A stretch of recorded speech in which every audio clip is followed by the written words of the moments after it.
يعني عجيبة هالمفارقة هاي، مطربة قضت 60 سنة من عمرها بالملاهي والغناء والفسوق والشرب والحرام، من عدا المتعلقات الأخرى كالتبرج وغيرها، ومن ماتت وتركت آلاف السيئات الجاريات وراها. طلعوا مجموعة من الشخصيات يدافعون عنها بحجة أنت شعليك، أنت مو الله وتحاسبها، الميت ما تجوز عليه إلا الرحمة، وعلى أي أساس تقولون مصيرها جهنم؟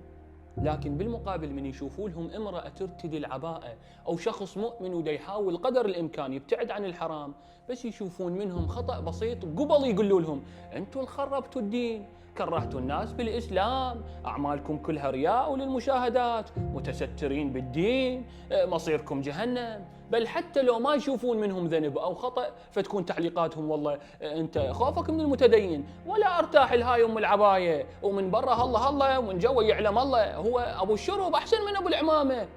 هؤلاء هم أنفسهم اللي وصفهم القرآن وقال عنهم بسم الله الرحمن الرحيم: المنافقون والمنافقات بعضهم من بعض يأمرون بالمنكر وينهون عن المعروف. بعدين هسه أريد أفهم جملة ما يجوز على الميت إلا الرحمة، منين جبتوها؟ وشنو الدليل عليها؟ وليش دا تفرضوها على الناس؟ شو لا هي آية لا رواية لا حديث لا حكمة؟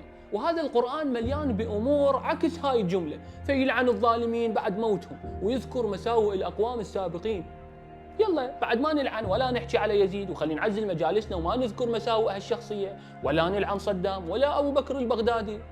هسه يجي واحد يقول تقارن صدام بهاي المطربة؟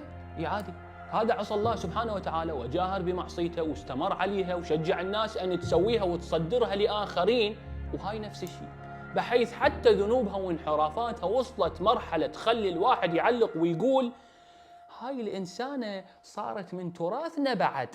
يعني تخيل عزيزي العراقي، أنت أبو الغيرة والكرم والخدمة الحسينية والمواقف النبيلة، يصير تراثك وحدة بتملاهي ومجون وفسوق.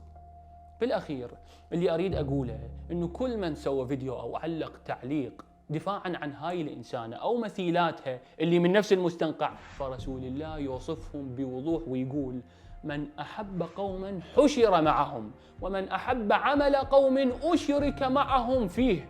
يعني مجرد الطفقة مالتك هاي بالدفاع عن هالنماذج تخلي كل ذنوبها طول هالسنين تصير إلك وبالعافية عليك. فلازم تعرف إنه أنت مأمور أن تتعامل مع الناس بظاهرهم، فإذا كان شخص ظاهره مؤمن فعليك أن تتعامل وياه على هالأساس، حتى لو عرفت بيه مليان ذنوب بالخفاء وما مجاهر بيها.